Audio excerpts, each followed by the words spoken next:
Friends, రాజమండ్రిలో ఒక doctor మహిళ పాపం అసలు తన తప్పు లేకుండా, తన ప్రమేయం లేకుండా ఒక దుర్మార్గులిద్దరూ అసలు అసలు నిర్దాక్షిణ్యంగా ఆమె తలపై నుంచి కారు పోనిచ్చేశారు. ఆమె ఇప్పుడు నిజం చెప్పాలంటే మృత్యువుతో పోరాడుతోంది. మృత్యుతో పోరాటం కాదు, మృత్యు అంచుల దాకా వెళ్ళిపోయింది. అయితే ఆ కార్లో ఇద్దరు వ్యక్తులు ఉన్నారు. ఒకటి సురవరపు దశ్వంత్, అలాగే ఇంకొకడు ఆండ్రూ. అయితే వీళ్ళిద్దరూ కలిసి ఆ అమ్మాయిని గుద్దించారు. మెయిన్ గా డ్రైవ్ చేసింది అయితే మాత్రం ఈ సురవరపు దశ్వంత్ అనే వ్యక్తి అనమాట.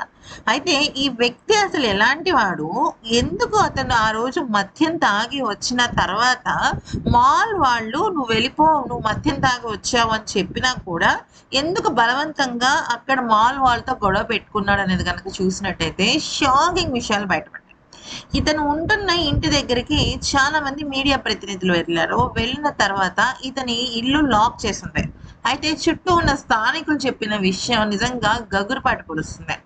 ఏంటి అంటే, ఇతను బయటికి వెళ్ళిన రోజు అంటే ఆ ఘటన యాక్సిడెంట్ జరిగిన ముందు కూడా కొన్ని నిమిషాల ముందు చాలా పెద్ద పెద్ద కేకలు, అరుపులు వాళ్ళ ఇంటి నుంచి వినపడ్డాయట.